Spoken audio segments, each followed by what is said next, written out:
بسم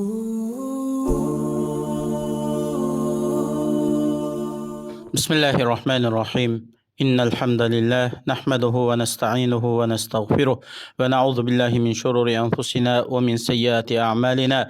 من يهده الله فلا مضل له ومن يضلل فلا هادي له، وأشهد أن لا إله إلا الله وحده لا شريك له، وأشهد أن محمدا عبده ورسوله صلى الله عليه وعلى آله وأصحابه وسلم تسليما كثيرا. أما بعد.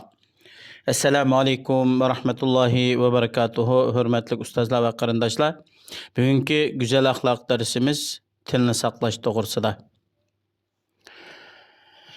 Allah subhanahu va taoloninki bandalarga ato qilgan ne'matlari intayin ko'p bo'lib, buni sanab tugitib bo'lib bo'lmaydi. Va ma bikum min ni'matin faminalloh. Ya'ni sizlar bilan bo'lgan har qanday bir ne'mat bo'ladi ekan, bu Alloh tarafdan. Ya'ni inson erishgan har qanday ne'mat bu ne'mat Alloh tarafdan bo'ladi. İnson sabab qiluvchisi bo'lsa-mu, asli ne'matni paydo qiluvchi, sababni bilguvchi Allohdir. Til bo'lsa Alloh subhanahu va taolaning eng katta ne'matlaridan va Alloh subhanahu va taolaninki ajoyib, ya'ni qurash tug'an insonga ato qilgan shundoq bir katta ne'matidanki, Alloh subhanahu va taolo bu ne'matni insonga ato qildi. Alam naj'al lahu aynayni va lisanan va shafatayn. Yani biz insan için iki göz, til ve tilni muhafazat qiladigan ikki lav qilmadıqmi? Til bilan inson ilmni, bayonlarni, ya'ni ilm ma'rifatini bayon qiladi. Bu Allah subhanahu va taoloninki inson avlodlariga qilgan izzat ikromi. Allah subhanahu va taolo aytadi: "Ar-Rahman allamal Qur'an, xalaqal insana allamahul bayan." Yani Rahman adlı Allah, yani insonga Qur'onni o'rgatdi. Qur'onni yod qilishni, o'qishni, ma'nisini bilishni, amal qilish, Qur'onga aloqador hamma narsani Alloh bildirdi. Xalaqal inson, insonni yaratdi va allamahul bayan, insonga bayonni, ilmi bayon degan bu yerda insonni boshqa mahluqotlardan alohida farqli qilib, insonga o'qish, yezish, ko'ngildagini ifodalash, bilganlarini til orqali bayon qilishni Alloh subhanahu va taolo insonga o'rgatdi. Bu Allah subhanahu va taoloninki katta ne'matlaridan. İnsanның her bir degan so'zlari uningki nom amal sahifalarida saqlanib turadi. Qiyomat kunisida dunyoda degan gap so'zlarning hammasi o'z Robbininki huzuriga borgan vaqtida insonning oldiga qo'yiladi. Şuna Allah subhanahu va taolo Qur'oni Karimda ma yalfizu min qawlin illa ladayhi raqibun atid. İnsan her qanday bir so'zni so'zlaydi ekan, insonning oldida, ya'ni uni kuzatib turadigan, uningki hamma gap so'zlarini yozib turadigan farishtalar bor. Shuning uchun Alloh subhanahu va taolo insonlarni to'g'ri so'z qilishga buyurdi. Har qanday vaqtida to'g'ri so'z qilish. Bu to'g'rida Alloh subhanahu va taolo Qur'oni Karimda shunday aytadi: "Ya ayyuhallazina amanu taqulloha va qulu qawlan sadida." Ey iymon etgan mu'minlar, Allohdan haqiqiy ravishda qo'rqinglar. To'g'ri so'zni qilinglar. Shundaqla Allah subhanahu va taolo insonlarni eng go'zal, eng chiroyli so'zlarni qilishga buyurib, shundaq deydi: "Va qul li ibadi yaqulu allati hiya ahsan." Ya'ni Payg'ambarimiz sallallohu alayhi vasallam xitob qilib, ey Muhammad sallallohu alayhi vasallam, mening bandalarimga ular deydigan, ya'ni so'zning eng chiroylisi, eng go'zallari bilan xitob qilsalar, chiroyli so'zlarni qilsalar. İmanның vacibatlarından, yani imanның muhimmatlaridan tilni saqlash. İlla agar yaxshi ishlar bo'lsa, yaxshi gap so'zlar bo'lsa, buni yetkazib turmiz. Allohni zikr qilish, yaxshi ishlarni so'zlab berish, yaxshilikqa buyurish, yaxshilikqa da'vat qilish to'g'risida tilimiz harakatlanib turadi. Ammo aynan boshqa ishlarda tilni saqlash, muhofazat qilish intayin muhim bo'ladi. Şuna Peygamberimiz sallallahu aleyhi ve sellem özünün mübarek hadislerinde şundak aytidi: "Men kana yu'minu billahi vel yevmil ahir felyakul hayran aw liyasmut." Muttafaqun aleyh. Kimki hamda Allah'a ve kıyamet günüge haqiqiy işini diken, bu adam yaxshi so'zni desin yoki liyasmut, yani sukut qilsin, gap qilmasin. Yaxshi gap bo'lsa desin, ajr savobga erishadi. Agar yaxshi gap topolmasa, buning jim to'g'inimi bir yaxshilik bo'ladi.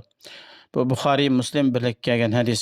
Allah subhanahu va taolo gap so'z, ish harakatlardan foydasiz, bika ishlardan yuz o'rib, haqiqiy foydali ishlarga yuzlangan o'zining mo'min bandalarini maqtab, Qur'oni Karimda shunday aytadi: "Vallazina hum anil lagwi mu'ridun." Ya'ni haqiqiy mu'minlar bular bika gap so'z, quruq gap so'z, vaqtni isrof qiladigan, insonga foyda kelmaydigan, dunyo oxiratga ziyon yetkazadigan bundaq bika ishlardan yuz o'riydi. Undaq so'rovlarga bormaydi. Agar bo'lib qolsa, u yerdan qo'pib ketadi. Musulmon degan qandaq odamni haqiqiy musulmon deymiz desa, o'zininki tilini saqlagan. Ya'ni boshqalarga tilichakka aziyat yetkazmagan. Inson o'zining tilini saqlash orqali bu orqali eng yuqori martabalarga erishadi. Peygamberimiz sallallohu alayhi ve sellem'den eyyul muslimina hayrun diyor. Musulmonlarning qaysi yaxshi? Yani musulmonlarning hammasi yaxshi. Bularning ichida qaysi sifatdagi, qaysi holatdagi musulmon yaxshi degan vaqtida Peygamberimiz sallallohu alayhi ve sellem men salimal muslimuna min lisanihi ve yadihi muttafaqun alayh. Yani her qandaq bir odamningki tilidan va qo'lidan musulmonlar salomat qolsa, bu odam eng yaxshi musulmon. Ya'ni o'zining qo'li chekka yoki og'zaki gap so'zlari bilan boshqalarga aziyat yetkazmagan musulmon bu eng yaxshi musulmon. Jannat degan o'zining tilini saqlagan, tilini muhofazat qilgan kishilarga beriladigan mukofot diyori. Payg'ambarimiz sallallohu alayhi va sallam deydi: "Men yadman li ma bayna lahyayhi va ma bayna rijlayhi azman lahu al-janna." Ya'ni har qanday bir odam menga o'zininki lahyayhi degan, ya'ni tilini saqlashga va avratini saqlashga kafolat beradi ekan, men o odam uchun jannat bilan kafolat beraman. Ya'ni bir odam tilini yomon so'zlardan, boshqalarga aziyat yetkazishdan, g'iybat, shikoyat, gap to'shish degandek mandaq ishlardan saqlasa va avratini harom ishlardan saqlasa, men u odamga jannat berishga kepillik qilaman. Buni Imom Buxoriy rivoyat qilgan hadis. Shuning uchun bu til nayt yumshoq narsa, qanday gapni qilsa og'izdan chiqaveradi, ammo inson og'izidan har bir so'z chiqar ekan, kiraman katibin insonninki qilgan amallarini yozib turadigan ikki farishta bor. Bu insonning nomi amal daftoriga yoziladi. Shuning uchun biz dunyoda yashash muddatimiz bizning cheklik ve so'zlaydigan so'zimizning bir belgilimisi var. Şuna tilimiz bika qolsa, Allohga zikr etsak, Payg'ambar alayhisalom durud salom yo'llasak, istig'for etsak, Qur'on tilovat qilsak, yaxshilikqa buyursak, yomonlikdan to'ssak, tilimiz orqali qila oladigan yaxshi amallarning hammasini qilsak, buningga ajr savob beriladi. Ammo bilib bilmay boshqalarningki g'aybatini qilmaslik kerak, kishilar orasida gap to'shib, suxanchilik qilmaslik kerak, kishilarning orasiga adovat termaslik kerak va og'zaki boshqalarga aziyat yetkazmaslik kerak. Biz mushu ishlarga diqqat qilsak, inshaalloh Payg'ambarimiz sallallohu alayhi va sallam bizga jannat berishga kafolatlik qildi. Inshaalloh Allohningki jannatiga erishimiz. Alloh subhanahu va taolo hammanglarni yomon so'z qilishdan saqlasin. Tilimizni Allohni zikr qiladigan, Payg'ambar alayhisalomga durust salom yo'llaydigan, haqiqiy solih yaxshi kishilarningki ish amallarini qiladigan holatda muhofazat qilishga Alloh muyassar qilsin. Assalomu alaykum va rahmatullohi va barakatuh.